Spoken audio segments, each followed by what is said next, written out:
il y a une affirmation dans la parole de Dieu qui dit que le monde entier est sous la puissance du malin, mais nous sommes de Dieu, parlant de l'Église. Donc l'Église est la seule entité qui n'est pas sous la puissance du malin. C'est les membres de l'Église qui, eux, ils sont sous l'autorité du Christ. Parce que la Bible dit que Dieu a fait du Christ la tête et le chef de son corps qui est l'Église. Donc c'est nous seuls sur la surface de la terre qui sommes sous l'autorité du Christ. En dehors de nous, tout le reste est sous l'autorité du diable, sous la puissance du malin. Alors c'est compréhensible leur manière de se conduire, leur manière de se comporter, parce que la Bible dit celui à qui tu obéis, tu es son esclave. Donc ils sont les esclaves du diable. Alors ils ne peuvent faire que ce que le diable commande, ce que le diable ordonne, ce que le diable souhaite. Donc c'est normal de le voir dans ce comportement, dans cette conduite, jusqu'à ce que le Christ se révèle à eux. C'est normal, ils agissent comme ils agissent. Mais lorsqu'on voit ceux qui sont sous l'autorité du Christ se conduire, se comporter comme ceux qui ne le sont pas, là c'est pas normal et c'est très inquiétant.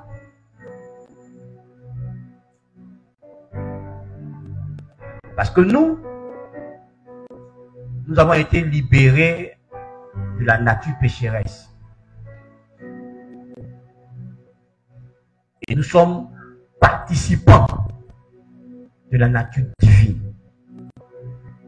Et s'il y a quelque chose de très marquant dans la nature de Dieu, c'est que Dieu est amour. Il est amour. C'est ce qu'il est. C'est pour ça que la Bible affirme que ceux qui manifestent l'amour sont nés de Dieu. Ils sont nés de Dieu. Donc nous avons la nature divine. Nous participons à la nature divine. Nous sommes les fils et les filles de Dieu.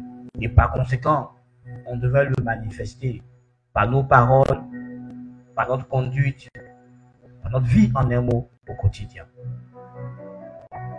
Alléluia. Mais malheureusement, nous constatons que les chrétiens vivent comme les païens.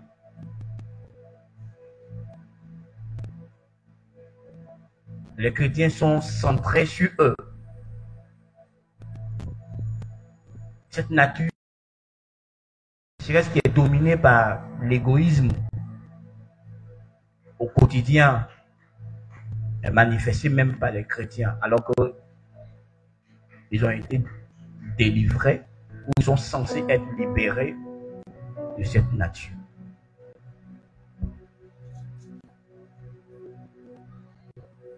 Les chrétiens ne considèrent que leurs intérêts personnels. Point barre.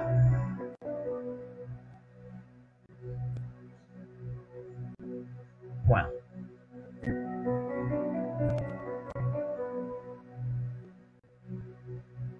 Pourtant, il ne devait pas en être ainsi.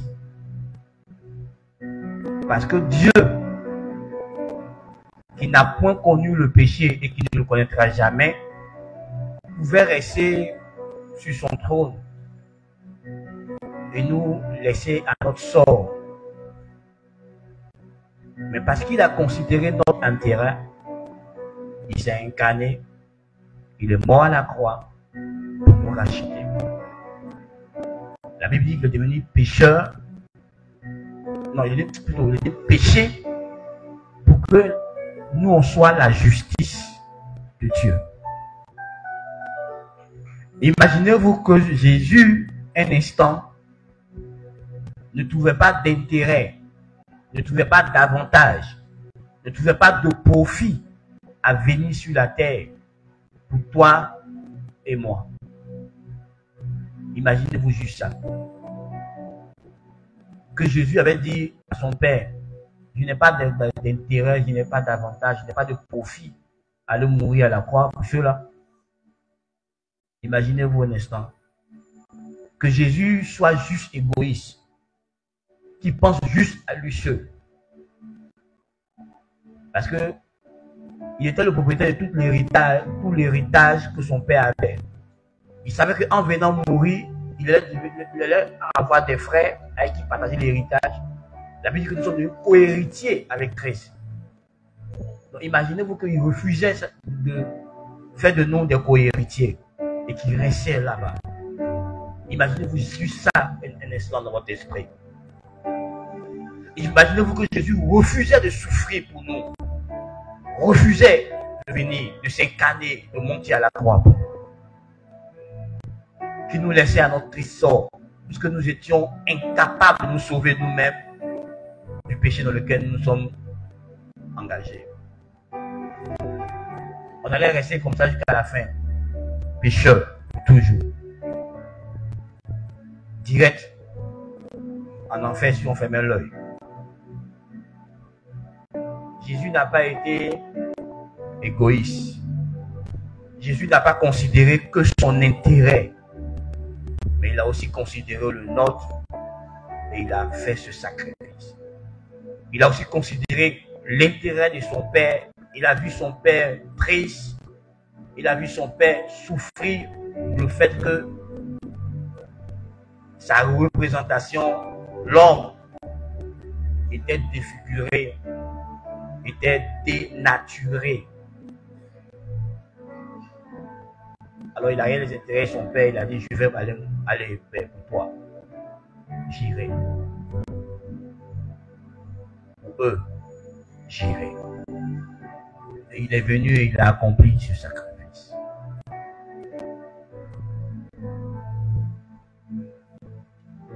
Frère, imaginez-vous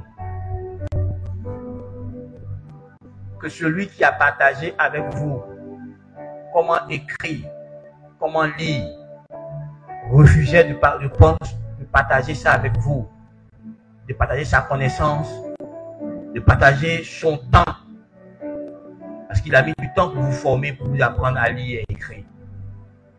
Il a mis du temps pour vous communiquer les techniques pour que vous puissiez discerner les lettres, les mots, jusqu'à lire. Il a pris du temps. Imaginez-vous que votre mère qui vous a mis au monde avait décidé qu'elle ne veut pas être déformée. Elle ne veut pas subir tout ce qu'elle a subi pour que tu sois sur la terre.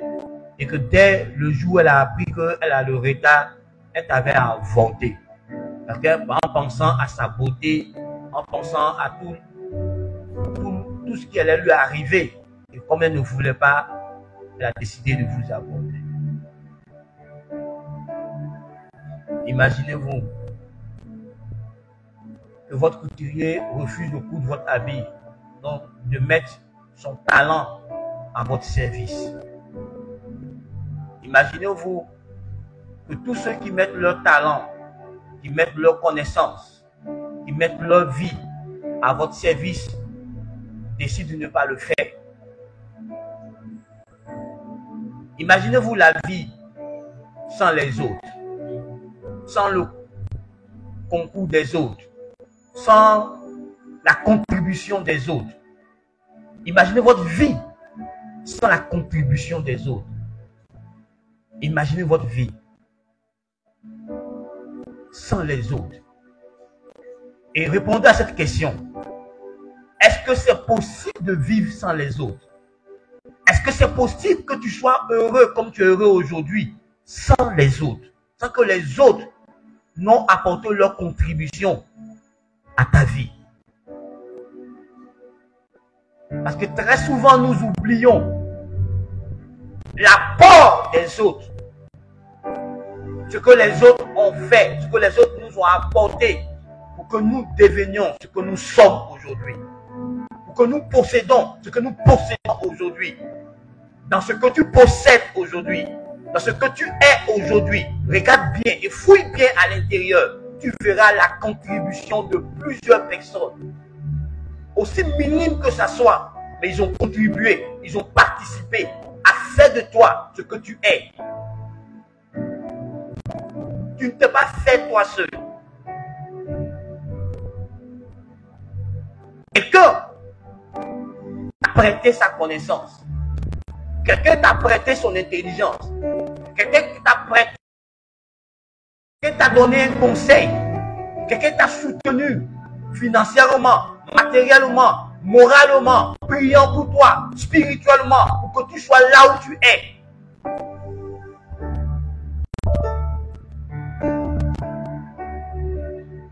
Frère, je viens de te dire ce matin, ne sois pas égoïste.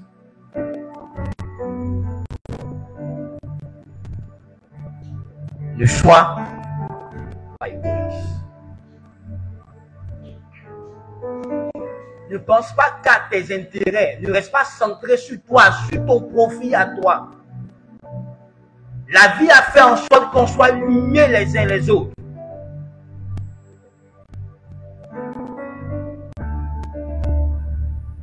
Vous voyez dans Philippiens, chapitre 2, verset 4, Paul le conseille à l'église de Philippe, mais on peut dire à toute l'église.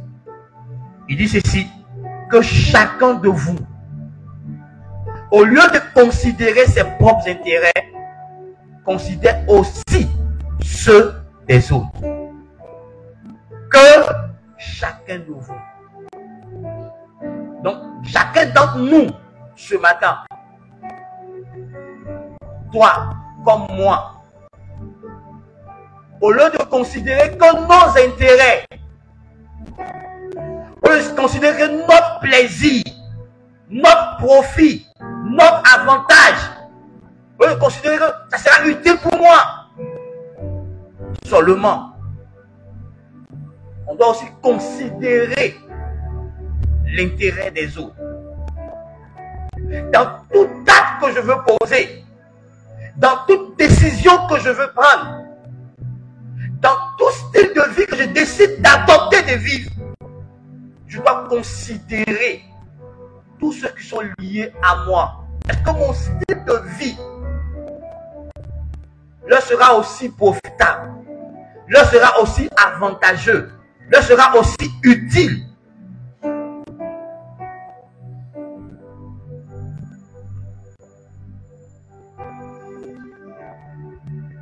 Frère, si le voleur qui décide de dérober se mettait à la place de sa victime, de celui qui ne va dérober, il n'allait pas le faire. Il allait se rendre compte de tout le mal qu'il allait faire à cette dernière personne. Celui qui commet l'adultère, s'il pense et il réfléchit à ce que ça va faire à son conjoint, lorsque ce conjoint va être informé, va apprendre que pendant que lui se garde et qu'il honore son vœu de mariage, l'autre ne l'a pas fait.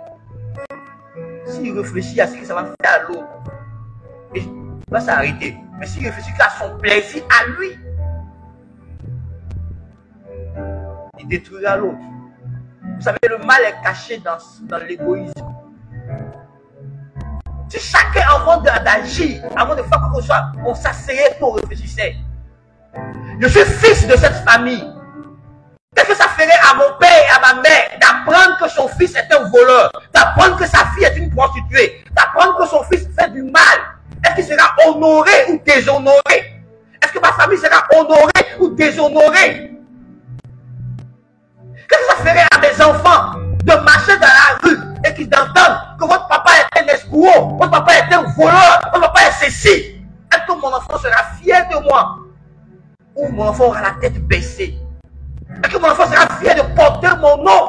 Ou sera tout en train de vouloir justifier? Mais si chacun pense, si les Ivoiriens pensaient à leur comportement déplacé sur les réseaux sociaux, et qu'on tasse aujourd'hui les Ivoiriens d'un peuple immature, d'un peuple qui célèbre la médiocrité. Parce qu'on ne réfléchit pas qu'on appartient à une nation et qu'on porte l'identité d'une nation et que partout où on va, on représente cette nation par notre comportement, notre conduite, où on honore notre nation, où on déshonore notre nation.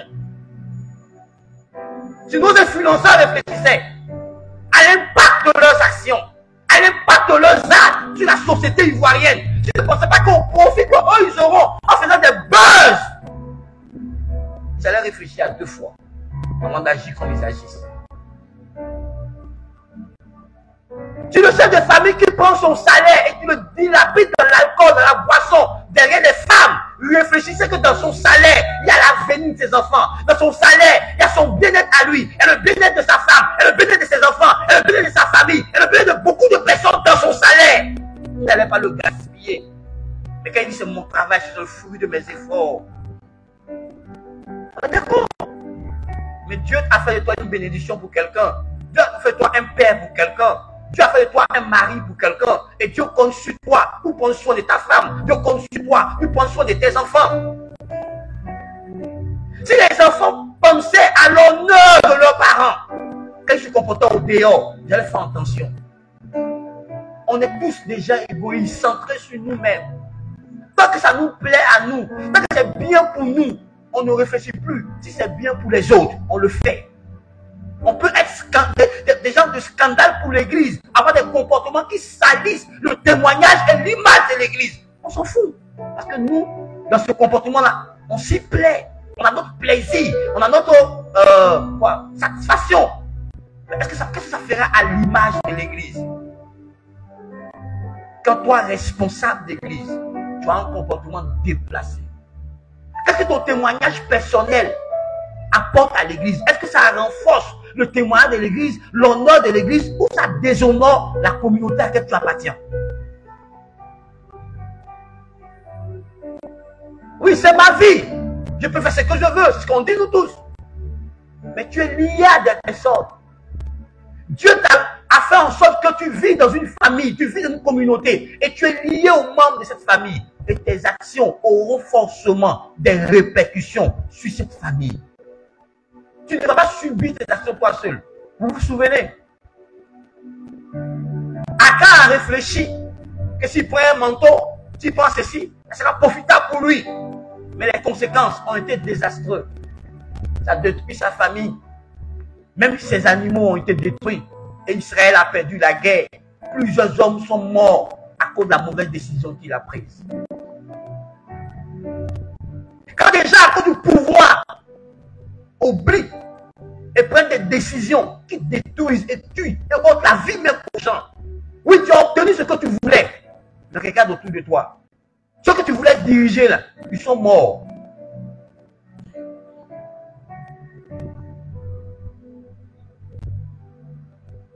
Oui, tu as obtenu ce que tu voulais, le plaisir que tu voulais. Maintenant, tu vis dans la peur que ton mari découvre que tu l'as trompé.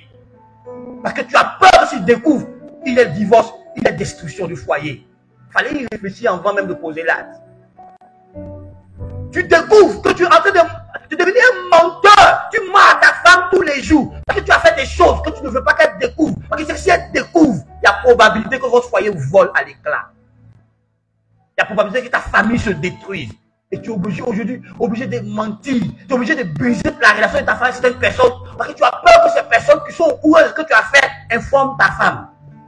Donc tu crées de faux problèmes pour briser sa relation avec les gens. Parce que tu ne veux pas qu'elle soit au courant que tu as fait ça. Mais ces personnes-là sont au courant. Donc tu veux cacher ton péché.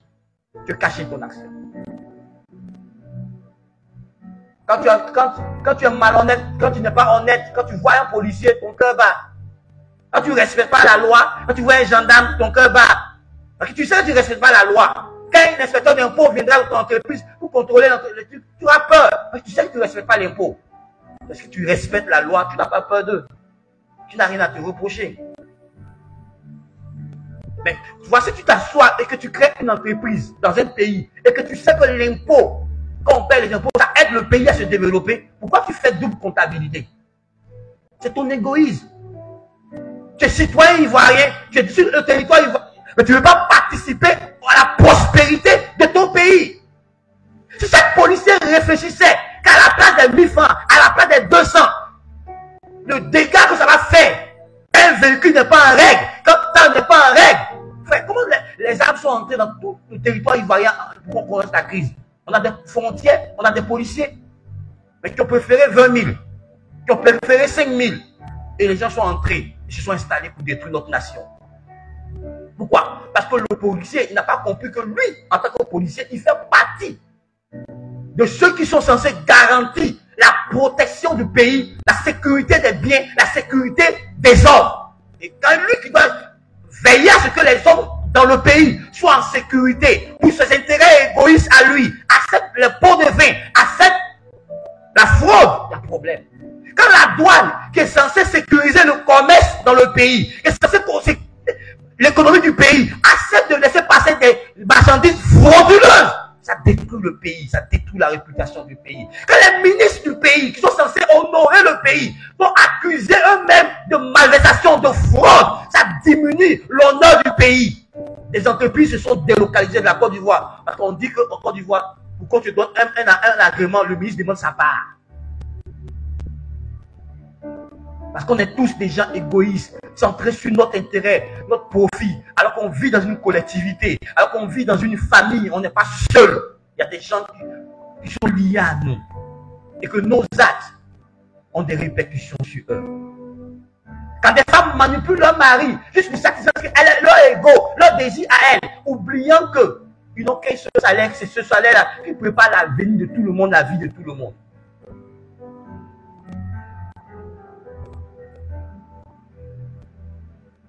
Est-ce que Dieu parle à quelqu'un ce matin? On dit que chacun considère aussi l'intérêt de l'autre. Pas seulement ton intérêt à toi, mais l'intérêt de l'autre. Tu es lié à des gens. Est-ce que tu sais ce que ça leur fait qu'on parle mal de toi? Est-ce que tu connais comment eux se sentent? Comment ton mari se sent quand on parle mal de toi, sa femme? Comment quand ta femme se sent quand on parle mal de toi, son mari? Parce que tu fais partie de sa gloire. Est-ce que tu sais comment tes parents se sentent? Ou comment tes enfants se sentent par rapport à ta conduite? Quand tu t'as conduit, tu leur fais honte. Ils ne sont pas fiers de parler de leur père, parler de leur mère, de te citer en exemple, en modèle. Ils ont honte. Est-ce que tu sais ce que ça leur fait? Mais toi, tu es satisfait. Ah, moi, c'est bien pour moi. Je veux t'amener ce matin à réfléchir. Est-ce que tu es une bénédiction pour les autres ou tu es un malheur? Est-ce que quelqu'un peut dire, je suis heureux d'avoir celui-là dans ma vie, ou la honte, ou il regrette d'appartenir à ta famille, il regrette d'être avec toi, d'être uni à toi? Est-ce que tu as la honte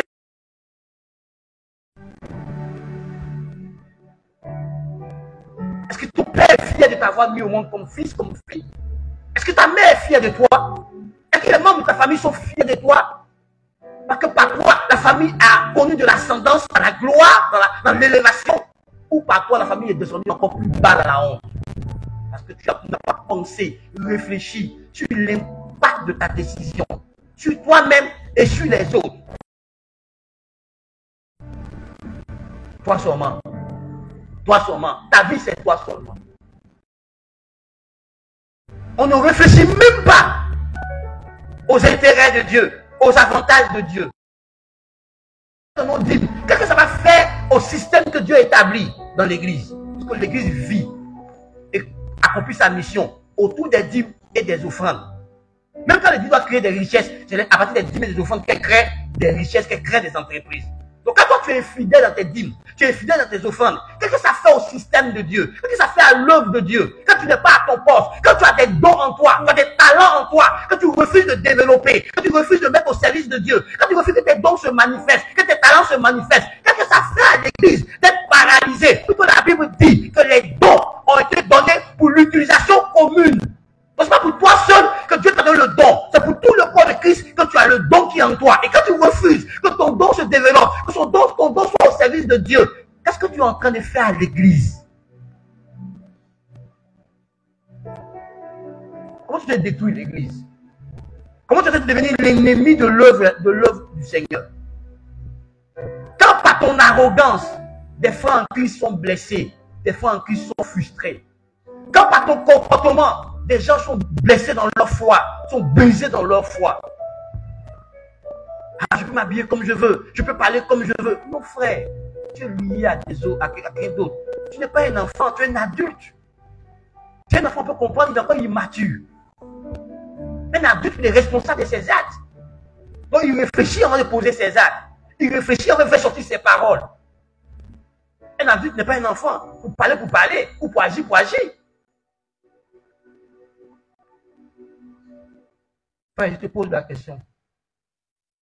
Quand tu refuses de faire sortir ta famille, un dîner au dehors, une sortie au dehors, est-ce que tu sais ce que ça fait à ta famille de refuser ça? Oui, toi, on te comprend. Ta femme doit te comprendre. Tes enfants doivent te comprendre. Est-ce que toi, tu cherches à les comprendre aussi?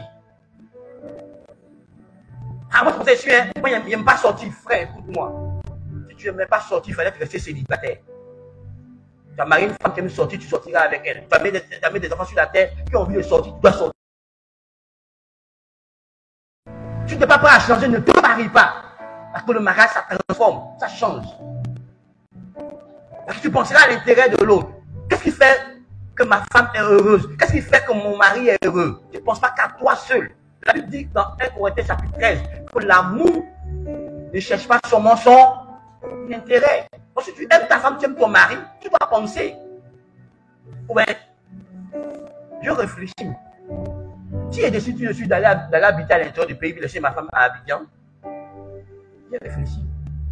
Est-ce qu'elle pourra tenir? Si elle a des besoins sexuels, est-ce qu'elle pourra tenir? Est-ce que moi aussi là-bas, elle pourrait tenir pour ne pas devenir infidèle? Mais les gens ne calculent pas beaucoup de choses quand ils prennent leurs décisions qui vont impacter leur famille, leur vie. Ils ne prennent pas. On réfléchit à beaucoup de choses.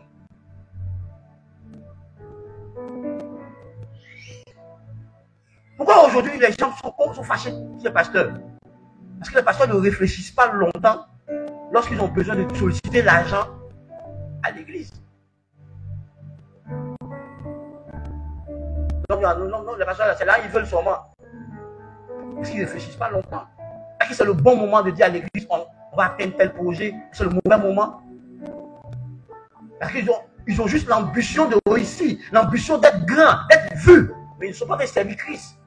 Parce que si c'est avec Christ, si c'est l'église de Dieu qui servait, et que c'est Dieu qui donne les ordres, Dieu fait chaque chose bonne en son temps. Dieu est trop sage. Frère, on court dans l'accomplissement de nos ambitions personnelles et ça détruit les relations dans lesquelles Dieu nous a établis pour réussir. On s'en fout. Parce qu'on est juste égoïste.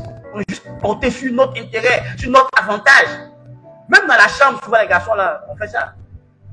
Est-ce que ma femme, qu'on est parti ensemble, elle est satisfaite? Moi, je suis satisfait, c'est fini. Et puis elle est frustrée, elle est couchée là. La première fois que tu vas lui demander ça, elle dit non, elle ne veut pas. Dire pourquoi tu ne veux pas? Mais tu n'arrives pas à satisfaire ta femme. Donc elle ne veut pas que tu la laisses au milieu de la route là.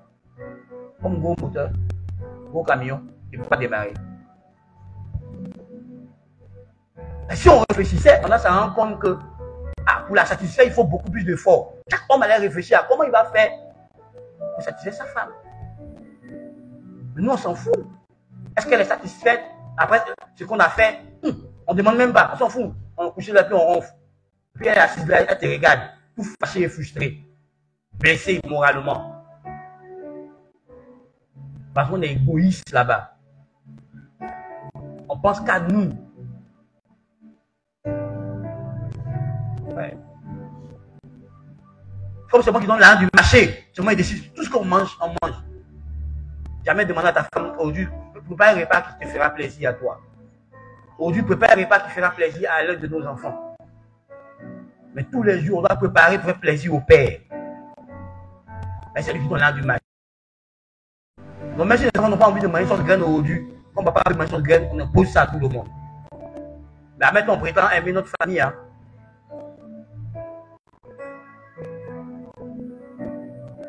Quand le père arrive, la télé est bloquée sur le programme du père lui seul. Ouais. Il n'y a Après un jour, le père va s'asseoir pour regarder un programme qui appartient à sa femme. Et puis il est assis, il attend patiemment que le programme de sa femme finisse pour que lui mette son programme. Et après un jour, le père va s'asseoir pour regarder un programme qui appartient à ses enfants. Pour voir qu'est-ce que la télé communique à ses enfants. Ah, je suis trop grand, il ne peut pas t'asseoir encore le petit. Mais frère, il faut t'asseoir encore le petit. Tu vas voir que quand le petit d'avant, quand le petit d'aujourd'hui, là, c'est pas même quand le petit. Pour que tu dises à ton enfant, non, ne regarde plus ça.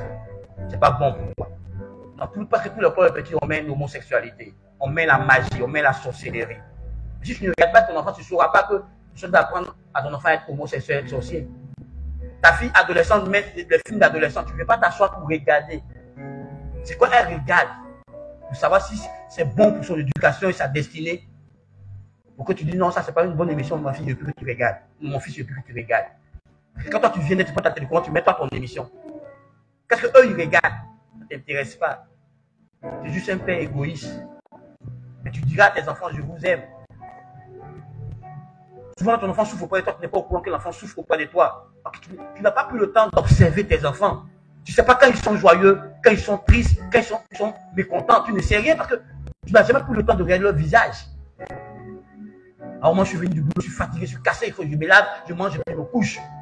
Qu'est-ce que tes enfants ont vécu dans la journée? Qu'est-ce qu'ils ont connu dans la journée? Qu'est-ce qu'ils ont traversé dans la journée? Tu ne sais rien. Mais tu aimes ta femme, tu aimes tes enfants.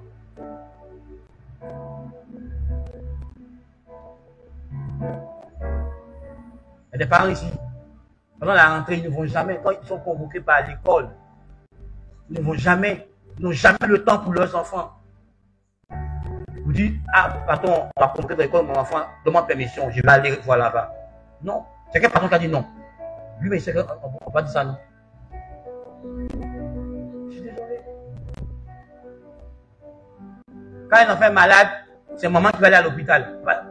Le mari ne va jamais prendre permission pour dire aujourd'hui je vais rester avec mon enfant qui est malade à ses cheveux. Patron, celui qui travaille dur là, il est malade. Donc patron, aujourd'hui il n'a pas envie de travailler. Mon enfant est hospitalisé, je vais rester auprès de lui un peu. Ou il va travailler la journée, il va dire la nuit là, il fait ça. À l'hôpital, il veille mon enfant, de là-bas il est parti au travail. Jamais. C'est maman qui va aller rester aux cheveux de l'enfant. C'est elle seule qui a le droit d'aimer l'enfant. Nous on n'aime pas, on ne doit pas aimer l'enfant. On est les pères, c'est compréhensible. Est-ce que Dieu parle à quelqu'un ce matin? Frère, est-ce que tu peux réfléchir à tes paroles, à l'impact de tes décisions, à l'impact de ton action, à l'impact de ton style de vie?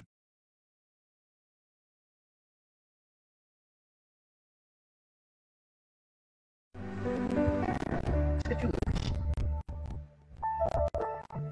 Mais tu considères que toi, tes intérêts, toi, ton plaisir, toi, ton avantage, toi, ton bien-être. Mais l'autre, il te parle de ce qu'il ressent.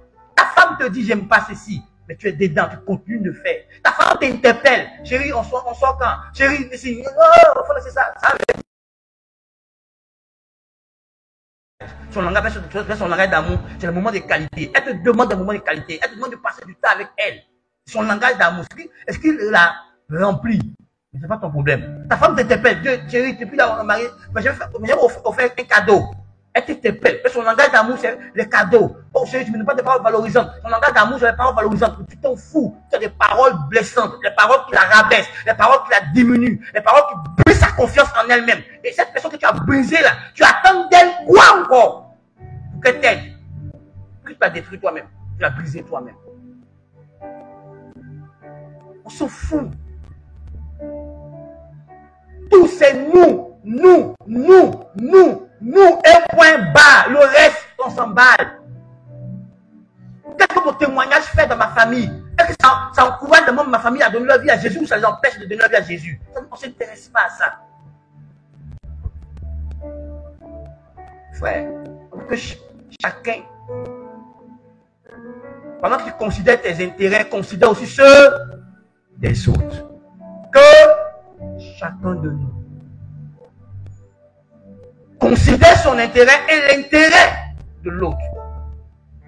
Tu es marié, tu es parent, tu es dans une société.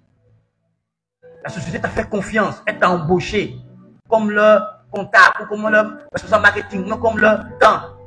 Ils se comptent sur toi pour réussir à faire leur chiffre d'affaires. Tu ne fais pas ce que tu as signé. Le contrat, là, tu l'as lu. Tu connais les engagements que tu as pris. Tu ne le fais pas correctement. Mais quand eux, ils répondent à leurs engagements. Fin du mois, ils t'apportent le salaire.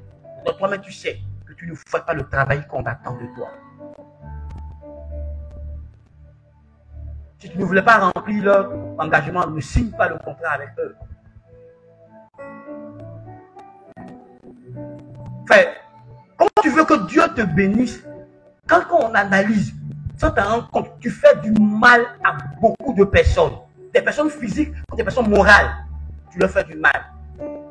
Tu ne vis pas dans la justice. Mais on ne considère pas ça. Quand ta femme a préparé par amour pour toi, tu viens, tu manges. Quand tu as fini de manger, même pas merci chérie. Parce qu'elle a fait un effort. Elle pouvait faire autre chose, mais elle est restée des heures dans la cuisine. Est-ce que vous savez que pour agencer les repas, là, elle réfléchisse? Vous pensez qu'elle ne réfléchit pas? Si elle ne réfléchit pas, là, tu ne vas pas manger sauce pimentée et salée. Elle mesure, elle va réfléchir. On voit quelle quantité de piment on doit mettre, quelle quantité de tomates on doit mettre, quelle quantité de sel on doit mettre. Elle réfléchit. Donc tous ces efforts-là, quand la fille fait ça là, elle merci, ça fait quoi? Une appréciation, ah chérie, mon repas était succulent, c'était bien. Hein? Merci, merci de prendre soin de moi. Ça fait quoi? On est égoïste. Nous, on veut qu'on nous encourage, mais nous, on n'encourage pas les autres. Nous, on veut qu'on nous comprenne, mais nous, on ne comprend pas les autres. Nous, on veut qu'on nous aime, mais nous, on n'aime pas les autres. Nous, on veut qu'on nous supporte, mais nous, on ne supporte pas les autres. Nous, on veut qu'on passe envers nous, mais nous, on ne passe pas envers les autres.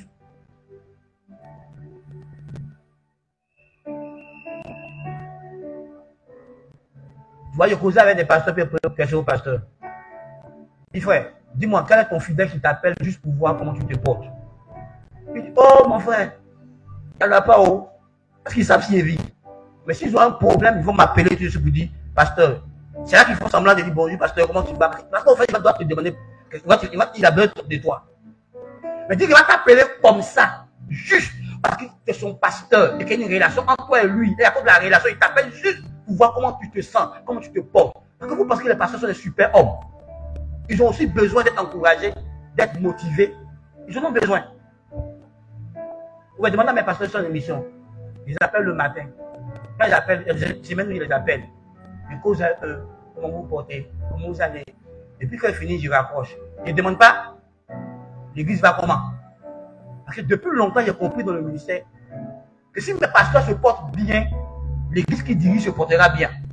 Donc je m'intéresse plus à eux, à leur famille, à leur bien-être, à eux, que même à l'église. C'est quand je demande, aujourd'hui le culte du dimanche, il y a eu combien de membres, il y a combien de ceci, il y a eu combien de nouveaux. Demandez à mes pasteurs, ils vont venir à la convention, demandez-leur. Parce que j'ai une relation d'abord avec eux, avant le rendement qu'ils vont fournir. Il y a dû avoir une relation entre eux et moi. Vrai?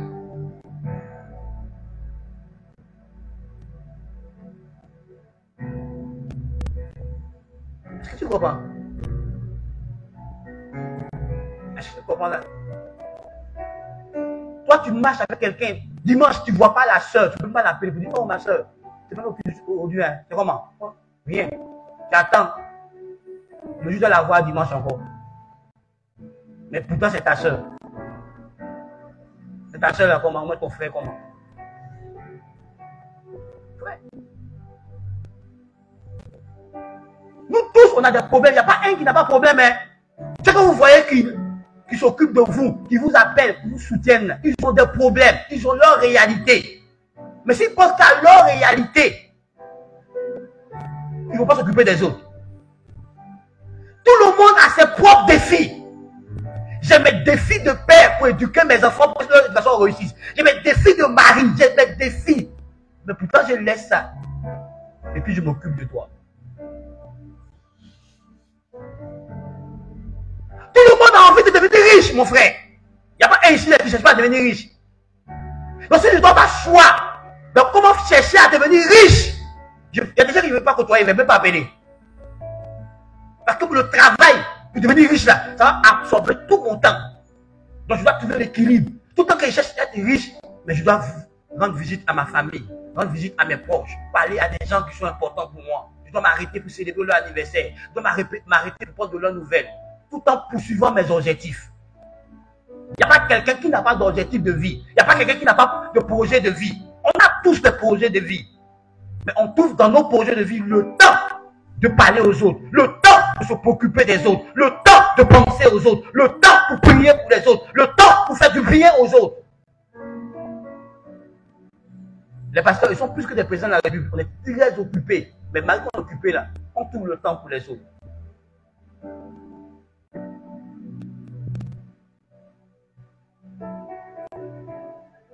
Je vais dire à quelqu'un, tu es plus occupé qu'un roi. David était occupé, il était le roi d'Israël, mais il a eu le temps d'avoir un enfant. Tu comprends? Les présidents de la République, ils sont occupés, mais ils ont le temps de s'occuper de leurs femmes. Ils ont le temps pour aller avoir l'intimité à leurs femmes. Plutôt les affaires du pays leur prennent la tête. Ils ont le temps. Le temps pour appeler leur belle famille. Le temps pour appeler leurs parents. Enfin, écoute-moi, c'est un faux prétexte quand tu dis je n'ai pas le temps. On a tous le temps. Par contre, Dieu a fait de nous tous les maîtres de notre temps. Nous gérons notre temps. C'est toi qui gères ton temps. Et si tu investis ton temps dans les choses qui sont prioritaires pour toi, c'est tout. Si tu trouves que ceci est plus important, tu accordes du temps à ce qui est important. Si tu trouves que ton travail est plus important que ta femme, tu accorderas plus de temps à ton travail qu'à ta femme. C'est une question de priorité. On mise notre temps, on mise notre argent, on investit notre argent, notre temps dans ce qu'on juge que c'est vraiment important pour nous. Tout le monde a le temps. Il n'y a pas un qui a plus de temps que son camarade. On a tous 24 heures dans la journée. Quelqu'un a plus de 24 heures. On a tous 24 heures dans la journée. On a tous le même nombre d'heures en semaine, en mois, en année. En année, on a 52 semaines. Ce que tu vas en faire, tes 52 semaines déterminera le résultat en fin d'année. Tu dois qu'il gère ton temps. Quel prétexte tu utilises? Tu es tellement centré sur toi que tu es en relation avec les gens, tu ne les appelles pas, tu ne te préoccupes pas d'eux. Et quand ces personnes se retirent de la relation, tu dis pourquoi? Mais il fait quoi dans une relation où tu t'en fous de moi? Il fait quoi là-bas? J'ai un partenaire d'affaires qui ne m'appelle jamais. Qui ne s'occupe pas de... Il ne m'appelle jamais ni pour quoi que ce soit. C'est mon partenaire d'affaires. Il y a une relation avec mon partenaire d'affaires et moi. Donc, s'il est malade, je saurai. Si sa femme a un nouveau bébé, je saurai. Parce qu'il y a une relation, c'est pas seulement les affaires. Les affaires sont le lien qui crée la relation. Souvent, on s'invite à des dîners pour manger, pas pour aller parler à l'affaire. C'est pour renforcer la relation. Quand le gars, son enfant a un baptême, tu t'en vas. Marie, ça ne pas d'accord, ça va pas être ta foi à toi. Mais c'est sa foi, tu respectes sa foi. Juste qu'ils comprennent. Tu vas. Juste ça. Pour lui dire, tu es important pour moi.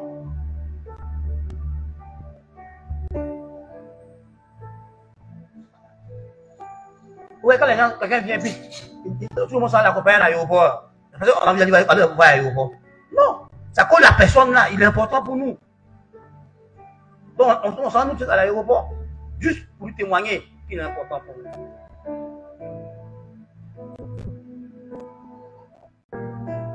Faire penser 5 minutes de ton temps pour appeler quelqu'un, ça fait quoi? C'est bon, ça construit la relation. Ça te montre à la personne qu'il est important pour toi, que tu l'aimes, que tu penses à lui. Et c'est dans ça que Dieu bénit. Mais quand tu es égoïste, quand tu es centré sur toi, Dieu ne te bénit pas. Parce qu'au fait, vous ne faites pas attention, mais il n'y a rien que Dieu a créé. Quand il porte fruit, c'est pour lui. Quand un manguier porte des fruits, le manguier mange ses fruits. Qui mange? C'est nous autres. Mais quand ça tombe en terre, que ça pourrit, qui s'en nourrit? La terre, pour s'enrichir. Tu es créé pour les autres. Et les autres sont créés pour toi. Donc tu vois, pour que tu t'épanouisses. Écoute-moi bien. On dit c'est le fait qui est 10 ans, un autre fait. C'est un homme qui fait un autre. Donc pour que toi tu te développes, pour que toi tu t'épanouisses, c'est quelqu'un d'autre qui le fera pour toi. Dieu a mis des choses en lui, il va te motiver, il va prier pour toi. Mais toi tu t'occupes des autres. Ce qui est en toi, c'est pour quelqu'un d'autre. On dit on a les dons pour l'utilisation quoi? Commune. Est-ce qu'on dit on a les dons pour toi? C'est pour les autres. Quand tu as une vision, ta vision répond aux besoins de qui? À tes besoins? Non, aux besoins des autres pour lesquels tu portes la vision. Donc aussi longtemps que tu ne comprendras pas que tu es fait pour rendre quelqu'un d'autre épanoui. Quand tu es femme, tu es fait pour rendre ton mari et tes enfants épanouis et même la société épanouie. C'est-à-dire que quand tu as bien éduqué tes enfants, ils seront des bénédictions pour la société. Si tu échoues en tant que parent, on aura le phénomène en griffe des enfants de la rue, des enfants microbes. Pourquoi? Parce qu'on a échoué en tant que parent. Il faut comprendre que ce que tu fais dans ta petite maison là aura de l'impact sur la société. Ce que tu apprends à ton fils, apprends à ta fille. Mais ton fils est le futur président de la République. Mais ton fils est le futur ministre de l'économie. Mais ton fils est le futur chef d'état-major. Mais ton fils est le futur médecin ou le futur chercheur en médecine qui va créer ou inventer le remède du sida. Donc si tu as raté sa destinée, tu vois combien de personnes qui ont été condamnées. C'est parce que la maman de Bill Gates l'a bien éduqué, qu'il a créé ce qu'il a créé, ordinateur, nous en profite là. S'il était devenu un enfant raté, est-ce qu'il est là, un sorti ordinateur dont tu profites aujourd'hui? Hein? Frère, écoute-moi. Ses parents ont investi en lui. Tu ne sais pas ce que ton fils est pour demain. Mais Dieu peut te le donner de le découvrir. Donc, si tu prends le temps d'aller prier Dieu pour ton enfant, il peut te donner de découvrir que ce bébé qui est entre tes mains là, ce qu'il sera. Est-ce que Marie, qui avait Jésus entre ses mains, ne savait pas qui il était? Est-ce que Élisabeth ne savait pas qui était Jean-Baptiste? Est-ce que la maman de Samson, qui portait Samson, ne savait pas qui Samson était pour Israël? Parce qu'elle a fait quoi? Elle a découvert. Est-ce que la maman de Jacob ne savait pas qui était Jacob pour Israël et pour l'humanité? Quand la lutte s'est produite, elle a fait quoi? Elle a consulté Dieu, mais elle a su. C'est que l'enfant qui est dans son ventre est deux nations dans son ventre. Dieu est là pour te, parce que le faisant des destinées, il est là pour te révéler la destinée de ton enfant. Pour que tu t'investisses en lui. Oui, Jésus a souffert lui seul. Et il est mort à la croix lui seul. Mais l'humanité entière bénéficie de l'œuvre que Jésus a fait. Oui, tu vas étudier toi seul. Toi seul, tu vas faire des heures en train d'étudier, en train de faire des recherches. Toi seul, tu vas te faire ça. Mais quand tu vas atteindre le sommet de la connaissance, tu ne mangeras pas les fruits toi seul. C'est tout le monde qui va manger les fruits. Oui, c'est toi seul qui te lèves le matin, ton patron t'insulte. Tu te promènes dans Abidjan pour vendre les médicaments. Mais le salaire, quand ça vient là, David mange dedans. Donc, quand il mange dedans, eux, ils ont fait quoi? Quand tu parlais, ils étaient couchés. Mais c'est comme ça la vie. Oui, tu vas te consacrer toi seul. Et puis tu vas avoir l'onction. Et puis d'autres personnes vont bénéficier de l'onction là. La vie est comme ça. C'est pour ça que Dieu a créé la vie.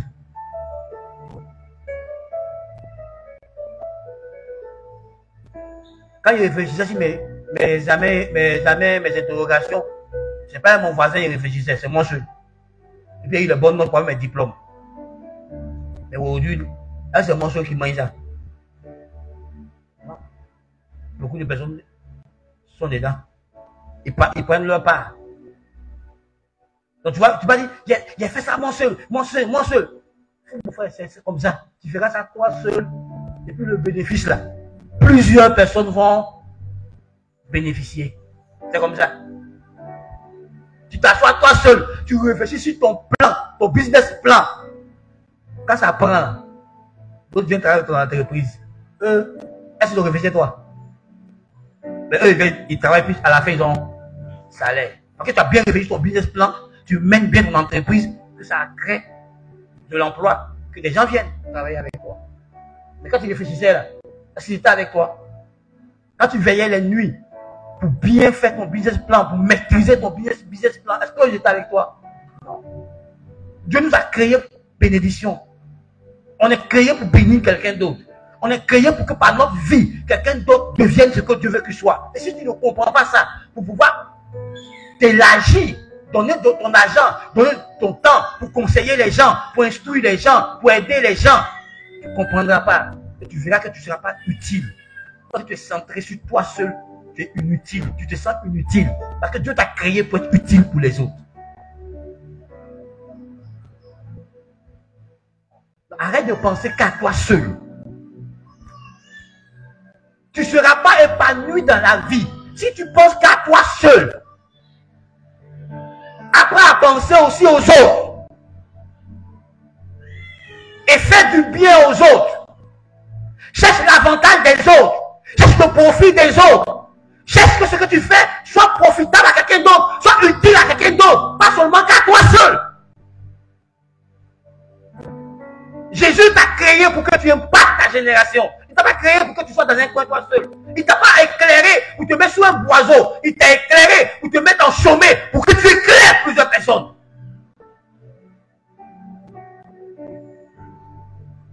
Vous voyez ce petit jeune homme, il n'avait que son petit déjeuner. Ses 5 pains et ses 2. C'était son petit déjeuner à lui. Mais il a donné à Jésus pour que Jésus nourrisse plus de 5000 hommes. Enfin, vous savez, quand on dit 5000 hommes, hein, sans compter les enfants et les femmes. Nous, on regarde là, dans des endroits où il y a attroupement. Il y a toujours beaucoup plus de femmes que d'hommes, beaucoup plus d'enfants que d'adultes. Donc imaginez-vous, c'est plus de 5000 personnes que Jésus a nourri à partir du petit déjeuner de l'enfant.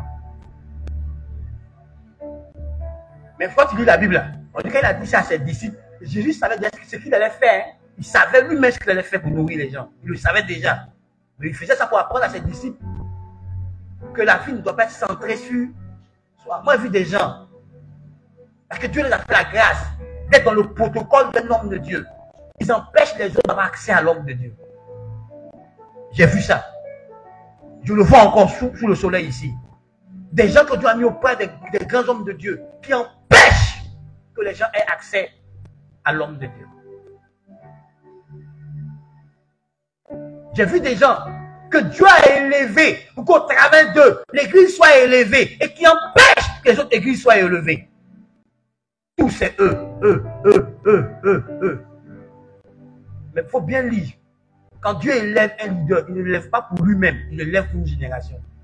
Donc quand Dieu t'a élevé, là, quand il te rend grand, ce n'est pas pour toi, c'est pour les autres. Pour que tu aides les autres, pour que tu serves les autres. D'abord, quand tu prends l'une des manières d'acquérir l'esprit de la grandeur, soit le serviteur.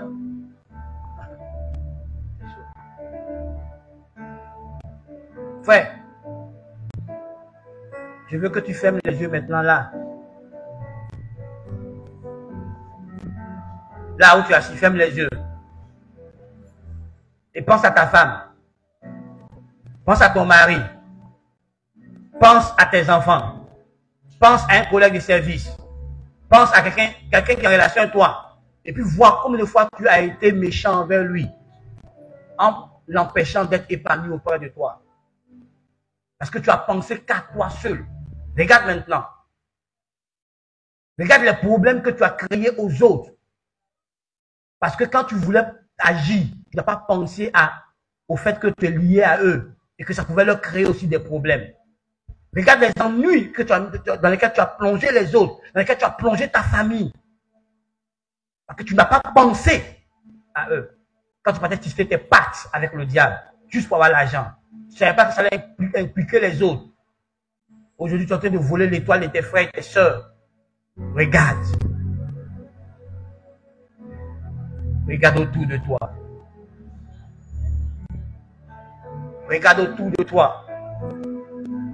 Est-ce que ton plaisir personnel, sans tenir compte des autres, oui, tu as reçu ce plaisir personnel, mais regarde autour de toi les dégâts que ton plaisir personnel a fait, comme dans le cas d'Akan. Oui, tu as cherché toi seul ton ascension. Mais regarde, pendant que tu es en train d'acquérir ton ascension, regarde autour de toi les pleurs, regarde autour de toi les douleurs, les regrets. Est-ce que tu t'es assuré que la femme que tu as est heureuse auprès de toi? Est-ce que tu t'es assuré que l'homme que tu as est heureux auprès de toi? Est-ce que tu t'assures que tes enfants sont heureux auprès de toi? Est-ce que tu t'assures que tes collègues sont heureux, sont contents d'être en relation avec toi? Est-ce que ton pasteur est content d'être en relation avec toi? Est-ce que tes frères en Christ sont contents d'être en relation avec toi? Est-ce que tes brebis sont contents d'être en relation avec toi? Est-ce que tu t'assures du bonheur des autres? Ou tu es trop focalisé sur ta seule vie? Regarde ce matin en toi, frère. Regarde ce que l'égoïsme est en train de faire, en train de détruire les relations. Tu n'as pas pensé à ce que ça va faire. Est-ce que ta réputation va faire la réputation de l'autre qui est liée à toi?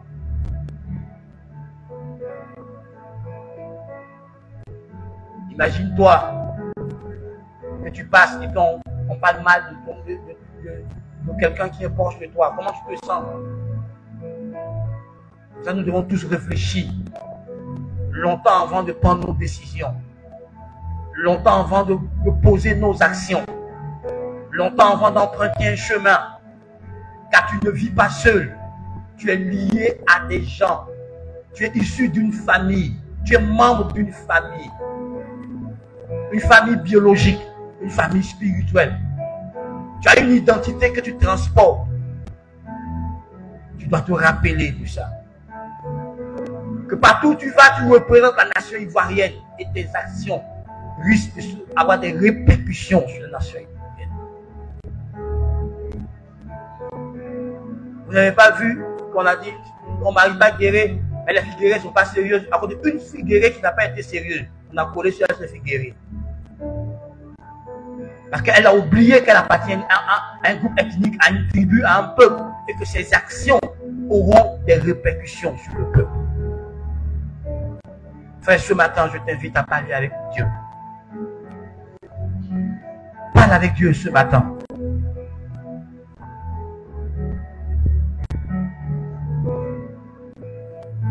Tu as volé l'enfance de ton enfant parce qu'il est obligé d'être responsable avant le temps. Et quand l'enfant réclame son enfance, tu ne veux pas. Parce que tu veux forcément que l'enfant soit adulte avant le temps d'être adulte.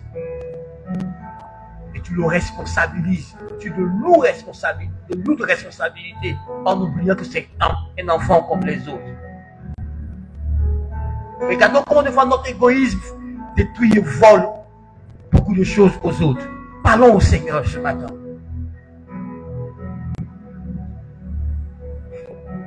Dieu t'a envoyé à la miresse, mais tu refuses d'envoyer quelqu'un d'autre à la miresse. Donc tu es en train de voler la croissance numérique de l'Église. Cette personne que tu as envoyée serait une bénédiction pour l'Église. Et tu es en train de priver l'Église de beaucoup de bénédictions parce que tu refuses d'évangéliser. Parce que j'ai honte. Mais imagine-toi que celui qui avait évangélisé avait honte aussi. Tu ne serais pas sauvé. Regardons ce matin, mes frères. On a des dons extraordinaires pour guérir les malades, pour annoncer, donner des révélations qu'on a étouffées, qu'on a été en nous. Parce qu'on a des problèmes au quotidien, on refuse de se consacrer. Parce qu'on a des choses qu'on attend, que Dieu doit faire, que je crois arriver. Alors on néglige l'œuvre de Dieu, on ne fait pas l'œuvre de Dieu. Parce qu'on attend un mariage, on attend un enfantement, on attend un voyage, on attend ceci. Alors on ne fait pas l'œuvre de Dieu, alors qu'on a des dons, on est équipé pour faire l'œuvre de Dieu. Regarde ce matin, frère. Jésus te demande de ne plus être égoïste, c'est le thème. Ne sois pas égoïste, ne sois plus égoïste, frère. Arrête de penser qu'à toi seul. Tu n'es pas seul. Quelqu'un attend que ta révélation se manifeste pour que ça déclenche pour lui. Quelqu'un attend que ton don le fasse expérimenter le miracle de Dieu. Que ton don le fasse expérimenter la bonté de Dieu, la puissance de Dieu. Et tu as étouffé ce don, tu as éteint ce don. Parce que tu as des soucis. Parce qu'il y a des choses dans la vie que tu n'as pas encore. Mais imagine-toi qu'il y a des gens qui sont consacrés à Dieu. Qui n'ont pas encore tout ce qu'ils désirent avoir. Mais pourtant ils sont consacrés à Dieu. Ils mettent le temps au service de Dieu et des autres. Tout en continuant de conquérir l'accomplissement des prophéties qui sont sur leur vie. Ils sont consacrés, ils sont engagés pour le royaume de Dieu. Et ils sont des bénédictions pour toi. Il y a des choses dans leur vie qui ne sont pas encore réglées. Donc imagine-toi si ces personnes veulent aussi s'asseoir pour régler ce dans leur vie. Est-ce qu'ils seront des bénédictions pour toi? Bien sûr que non. Frère, tu dois changer d'attitude ce matin. Tu dois apprendre à penser aussi aux autres. Tu dois te demander comment me disposer pour que Dieu me dise pour bénir quelqu'un, pour faire du bien à quelqu'un. Regarde ce matin. Regarde dans ta vie. Explore tes relations. Explore un peu partout. Comment ton argent sert à d'autres personnes? Comment ton temps sert à d'autres personnes? Comment tes talents sont utiles à d'autres personnes? Comment tes compétences, tes habiletés sont utiles à d'autres personnes? Comment ton intelligence, comment ta sagesse est utile à d'autres personnes? Réfléchis ce matin. Comment tes connaissances, ton savoir-faire, ton savoir-être est utile à d'autres personnes? Regarde ce matin. Comment ta bonne conduite est utile à quelqu'un d'autre? Regarde ce matin dans ton cœur.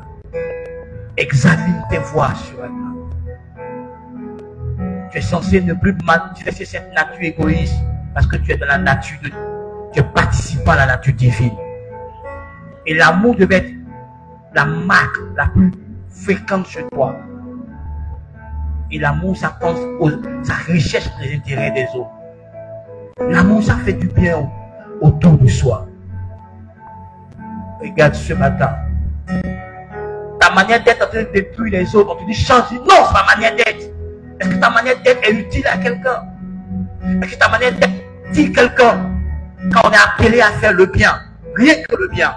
C'est à ça que Dieu nous a appelés. Si tu veux changer, tu peux changer. Parce que le Saint-Esprit en toi et la parole de Dieu t'a été donnée. Ces deux éléments peuvent te transformer, faire toi une nouvelle personne. De façon réelle. Alors réfléchis ce matin. Qu'est-ce que ton égoïsme a fait à ta famille? Qu'est-ce que ton égoïsme a fait à ton église? Qu'est-ce que ton égoïsme a fait à ta nation? Regarde ce matin. Regarde dans ton cœur ce matin. Qu'est-ce que ton égoïsme t'a fait à toi-même? Ça peut te priver de beaucoup de choses. Parce que ton foyer est ton bonheur. Et ton égoïsme peut te priver du bonheur que Dieu t'a donné. Parce que quand Dieu te donne une femme, c'est le bonheur qu'il t'a donné. La Bible dit que celui qui a trouvé une femme a trouvé le bonheur. Et c'est un don qui s'obtient de Dieu. Est-ce que ton égoïsme envers ta femme n'est pas pour te priver du bonheur que Dieu t'a donné? Parce que tu ne la traites pas comme il faut. Quand tu ne traites pas ton mari comme il faut. On dit les enfants sont une récompense de la part de Dieu. Un don que Dieu donne. Est-ce que tu veux profiter du don que sont tes enfants? Ton pasteur est un don pour toi. Ton frère en Christ est un don pour toi. Est-ce que tu veux profiter de ce don? Si tu vis bien la communion fraternelle, et dans la communion fraternelle, il y a la vie, il y a la bénédiction en abondance. Frère, réfléchis ce matin. Vas-tu continuer sur le chemin de l'égoïsme ou vas-tu arrêter et emprunter le chemin de l'amour, le chemin du partage?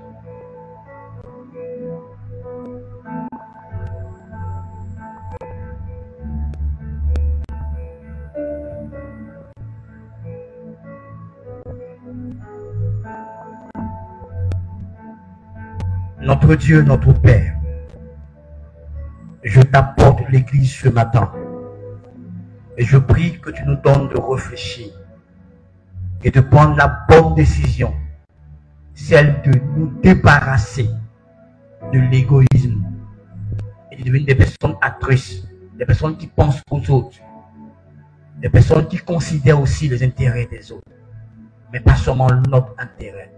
Des personnes qui ne sont pas seulement centrées sur eux, mais aussi qui pensent aux autres, qui regardent aussi dans la direction des autres. Je prie que tu nous aides ce matin. Parce que Seigneur, ce défaut, 4 tours de choses dans notre vie et autour de nous. Le fait qu'on ne pense pas aux autres dans nos décisions, ça a causé des dégâts dans nos familles, dans nos maisons. Le fait qu'on ne pense pas aux autres dans nos réactions. Le fait qu'on ne pense pas aux autres dans nos attitudes. Le fait qu'on ne pense pas aux autres dans notre conduite au quotidien, nous détruisons des vies. Alors que tu as fait de nous des bâtisseurs de vie. Alors que tu as fait de nous des porteurs de vie. Des gens qui devaient répandre la vie. Mais parce qu'on est tellement centré sur nous, on répand la mort, des porteurs de mort. Combien de fois on a été pour un frère, pour une soeur, une occasion de chute, une pierre d'achoppement, parce qu'on n'a pas pensé à l'intérêt du frère, on a pensé qu'à notre intérêt. Dieu, ce matin, tu nous interpelles et nous voulons te répondre, oui, en décidant d'abandonner ce mauvais défaut et apprendre une autre vertu. Seigneur, aide-nous à être des personnes amour, des personnes altruistes, des personnes qui pensent aussi aux autres. Je prie que tu nous aides ce matin. Je prie que tu opères la délivrance au plus profond de notre être. Et donne-nous la force et le courage d'aller vers ceux avec qui on a été égoïste. Et de leur dire, pardonne-moi mon frère, pardonne-moi ma soeur. J'étais privé de moi. J'étais privé de mon conseil. J'étais privé de mes prières. J'étais privé de la manifestation de mes dons. Parce que je pensais tellement à moi et à mes problèmes. Pardonne-moi mon frère, pardonne-moi ma soeur. Combien de fois on a privé nos parents de notre visite, de nous, parce qu'on est tellement occupés. Dieu, aide-nous à nous repentir. Aide-nous à aller vers les autres et à leur demander pardon. Et à se corriger, Seigneur, dans notre conduite, notre comportement. Apprends-nous désormais à considérer les autres avant de nous considérer uniquement. Qu'on ait une vue globale, une pensée plus grande. Quand nous réfléchissons sur un projet, quand nous réfléchissons sur une décision à prendre, qu'on ne regarde pas seulement qu'à nous, mais qu'on regarde à tout l'ensemble, tous ceux qui sont liés à nous, tout ce que ça va impacter, afin qu'on prenne des décisions sages qui impacteront de façon positive. Dieu, aide-nous au nom de Jésus-Christ. Aide l'Église que nous sommes. Dans le nom de Jésus. Amen.